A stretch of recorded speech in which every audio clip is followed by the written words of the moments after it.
बच्चों, कैसे हैं आप सभी। आई होप आप लोग अच्छे होंगे और आप सभी की 8th क्लास की साइंस की पढ़ाई भी अच्छी चल रही होगी।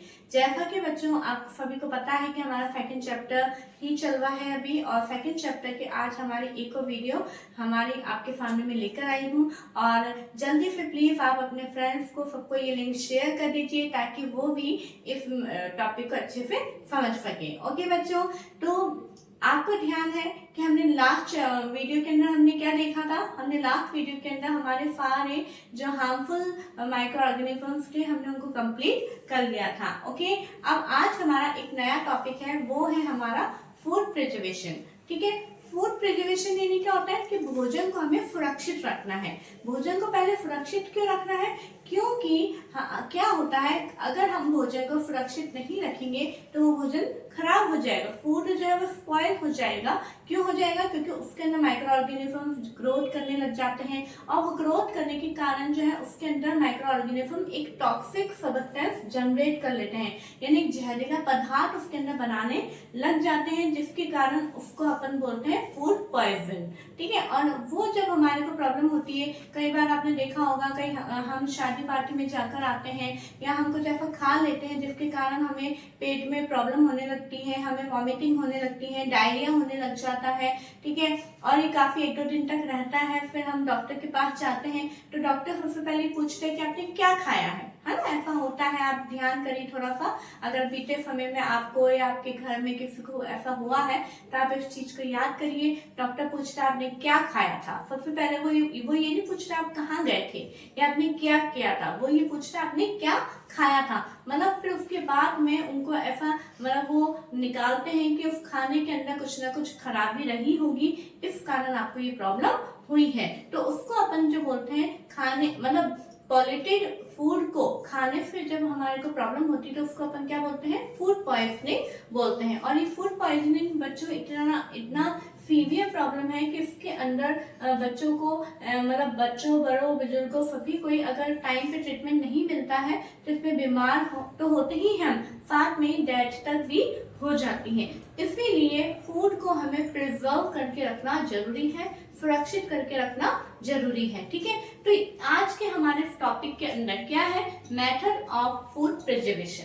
क्लियर, आपकी बुक में 6 मेथड्स दे रखे हैं। अब आपको ये एक बहुत बड़ा यहाँ पे ये दिख रहा है चार्ट, मैंने आपके जो पूरे 6 मेथड्स हैं फूड प्रिजर्वेशन के उसको इस तरीके से लिखा है। आई होप आपको ये मेथड अच्छा लग रहा होगा। ठीक है, मैंने बड़ी मेहनत से यहाँ पे लिखा है। इसमें आप ये देखिए कि सबसे पहले यहाँ पे ये पूछा जा सकता है कि जो फूड प्रिजर्वेशन है उनके how many methods of food preservation. आपको इस तरीके से जब आप लिखेंगे तो इसमें आपके बहुत सारे क्वेश्चंस आपको इजीली देखने को मिल जाएंगे और आप इजीली तैयार कर लेंगे। सबसे पहला क्वेश्चन क्या बन सकता है, how many methods of preservation. तो आंसर क्या होगा, 6 मेथड्स ऑफ फूड प्रिजर्वेशन। ठीक है, अब कौन कौन से, पहला तो हो गया हाउ मेनी, यानी कितने हैं, 6 मेथड्स हैं। ठीक है, सेकंड क्वेश्चन हम स्टेप बाय स्टेप चलते हैं। सेकंड क्वेश्चन क्या आएगा, इनके नेम बताने, कौन कौन से फूड प्रिजर्वेशन के मेथड है। तो chemical method, by common salt, by sugar, by oil and vinegar, heat and cold treatment, by storage and packing. ये आराम से नाम याद करने में आसानी हो गई। उसके बाद में हम फर्स्ट मेथड लेते हैं केमिकल मेथड। ठीक है, यानी रासायनिक विधि। अब रासायनिक विधि का मतलब क्या है, मतलब कुछ चीजों को हम एज अ केमिकल्स यूज में लेते हैं जिससे कि हम जो फूड प्रोडक्ट उसके अंदर ऐड करते हैं ताकि उस फूड के अंदर माइक्रोब्स की ग्रोथ जो है वो रुक जाए या खत्म हो जाए। देखिए क्या है, सॉल्ट एंड एडिबल ऑयल्स। ठीक है, सॉल्ट और जितने भी एडिबल ऑयल्स यानी क्या होते हैं, खाने योग्य तेल। ठीक है, are the chemicals called preservative. ये एक केमिकल्स है कुछ और जिन्हें क्या बोला गया है, प्रिजर्वेटिव्स बोला गया, यानी जो मतलब फूड को प्रिजर्व करने के काम में आते हैं उन केमिकल्स को क्या बोला जाता है, प्रिजर्वेटिव्स बोला जाता है। अब यहाँ पे 2 और केमिकल के नाम है, sodium benzoate and sodium metabisulphide. क्या नाम है, sodium benzoate and sodium metabisulphide, ठीक है। ये किस में काम आते हैं, जैम्स और स्क्वैश के अंदर ऐड किए जाते हैं, ताकि जैम्स और स्क्वैश आप देखते हैं बहुत लंबे समय तक वो चलता है ताकि वो खराब ना हो। ओके, ये है हमारा केमिकल मेथड। तब इसके अंदर क्वेश्चन कैसे बन सकता है कि जैसे सोडियम बेंजोएट है वो किस में ऐड किया जाता है, तो जैम एंड स्क्वैश के अंदर, है ना। ये पूछा जा सकता है प्रिजर्वेटिव्स क्या है, तो आप ये बता सकते हैं। क्लियर। सोडियम मेटाबाइसल्फाइड किस काम में आता है, तो वो जैम और स्क्वैश को प्रिजर्व करने के काम में आता है। इस तरीके से आप इसमें क्वेश्चन बन सकते हैं। ओके, सेकंड पॉइंट है हमारा bye common salt. Common salt आप जानते हैं, साधारण नमक। साधारण नमक के द्वारा हम कैसे प्रिजर्व कर सकते हैं, meat and fish are covered with dry salt to check the growth of bacteria. यानी बैक्टीरिया की ग्रोथ को होने से कौन रोक सकते हैं, हमारे ड्राई सॉल्ट, यानी सॉल्ट के अंदर इसको लपेट लिया जाता है, पूरा इतना मिलाया जाता है नमक इसके अंदर, ताकि जो है इसमें बैक्टीरिया ना लगे। Okay, it is also use to preserve amla, raw mangoes and tamarind. आप देखते हैं कभी कभार जैसे हम अपनी मम्मी दादी माँ हमारी जो है अचार डालने से पहले, जैसे केरी, कच्ची केरी होती है, आंवला होता है, तो उसको पकाने से पहले कुछ घंटे उसको नमक लगा के रखती है, ठीक है। नमक लगा के रखने से क्या होता है, ये खराब नहीं होता है। क्लियर। टैमरिंड का मतलब क्या होता है, इमली। क्लियर। नेक्स्ट हमारा मेथड आता है बाय शुगर। शुगर के द्वारा क्या होता है, sugar reduces the moisture content which inhibits the growth of bacteria which spoil food. Sugar का क्या काम होता है कि जो फूड के अंदर जितना भी मॉइस्चर होता है और उस मॉइस्चर के कारण बैक्टीरिया की जो ग्रोथ हो सकती है, उस ग्रोथ को इनहिबिट करता है शुगर। वापस रिपीट करूंगी, जो शुगर है वो फूड के अंदर जितना भी मॉइस्चर होता है और उस मॉइस्चर के कारण बैक्टीरिया की ग्रोथ हो सकती है, तो उस ग्रोथ को इनहिबिट करता है शुगर, ठीक है। और ये काय काय में डाला जाता है, जैम्स, जेलीज एंड स्क्वैश के अंदर ये डाला जाता है, ठीक है। नेक्स्ट आता है हमारा by oil and vinegar. Vinegar क्या होता है, जिसको हम हिंदी में सिरका बोलते हैं। ऑयल और विनेगर का क्या यूज है वो देखेंगे हम। Use of oil and vinegar prevents spoilage of pickles because bacteria cannot live in an environment। जो ऑयल है और जो विनेगर है वो काय में हेल्प करते हैं हमारे। आप देखते हैं जो आप देखते हैं कि हमारा जो अचार है ना, अचार के अंदर को अगर हम पूरा ऑयल से कवर करके नहीं रखते हैं, मतलब सबसे ऊपर ऑयल की लेयर नहीं आती है, तो हमें फफूंद नजर आती है, फंगस लगी हुई दिखाई देती है, ठीक है। तो इसको बचाने के लिए हम क्या यूज में लेते हैं, ऑयल यूज में लेते हैं, ठीक है।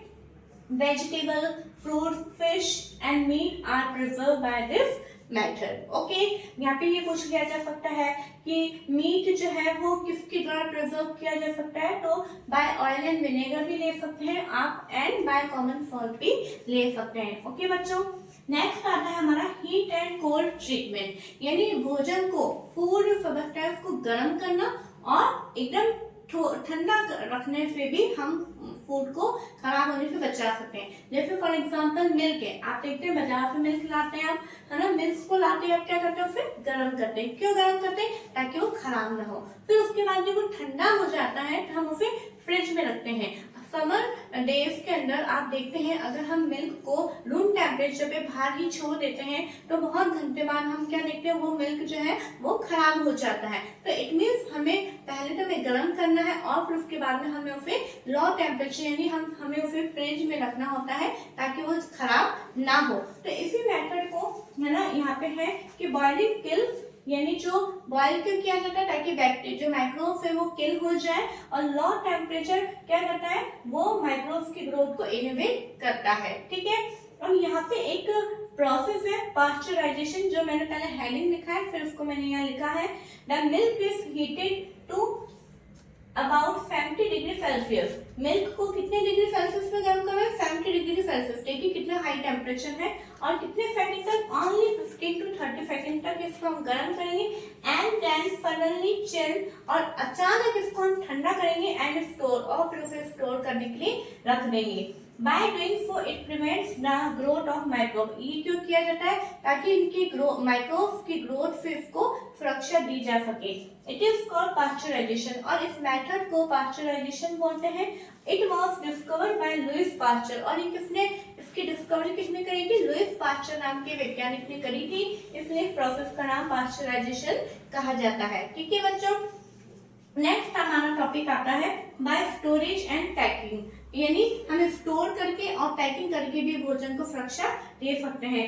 Dry fruits and even vegetables are sold in seal air tight packet. बिल्कुल एयर टाइट पैकेट्स होते हैं, उनके अंदर उनको रखा जाता है ड्राई फ्रूट्स को और कुछ वेजिटेबल्स को, ताकि माइक्रोब्स का इनके ऊपर अटैक ना हो। ओके बच्चों, तो ये आज का हमारा एक टॉपिक यहाँ पे खत्म होता है। कौन सा टॉपिक है ये? Methods of food preservation. और मैं चाहूंगी कि आप भी अपनी कॉपी में इस तरह से बनाएं। अब आप ये सोच रहे हैं हमारी कॉपी तो इतनी सी होती है, इसमें तो पूरा नहीं आ पाएगा, है ना? तो आपको क्या करना है, अपनी कॉपी होती है उसका पूरा पेज लेना है। ठीक है, केवल एक तरफ ही नहीं लिखना है, ये जो मेथड है वो पूरा दोनों पेज में कवर होगा। ये ना इस तरह से कॉपी होती है आपकी, इधर की तरफ ये शुरू हो जाएगा और ये लिखते लिखते आप इधर तक आ जाएंगे। इस तरीके से आपका पूरा कॉपी के पेज के ऊपर ये लिखना है, और लिखेंगे तो बहुत अच्छा होगा, क्योंकि बुक में फिर डायरेक्ट थ्योरी याद करने में थोड़ा सा नहीं मन करता है याद करने का, लेकिन इस तरह से आप लिखेंगे, अपने हाथों से लिखेंगे इसको, तो आपको बहुत अच्छा फायदा मिलेगा और आपको याद भी रहेगा कि हमने इसको कैसे बनाया था। ओके बच्चों, तो अगर आपको ये वीडियो अच्छी लगी है तो प्लीज आप इसे ज्यादा से ज्यादा शेयर करिए, क्योंकि आप जितना ज्यादा शेयर करेंगे मुझे उतना ही ज्यादा मोटिवेशन मिलेगा, जितने ज्यादा लाइक्स मिलेंगे और ज्यादा मुझे नए नए आइडियाज मैं आपके सामने लेकर आऊंगी कि किस तरह से चीजों को आप याद कर सकते हैं, लिख सकते हैं, अच्छे से नोट्स बना सकते हैं। ओके, और इन वीडियोस को आप लाइक भी करिए, शेयर करें और सब्सक्राइब करें। Thank you.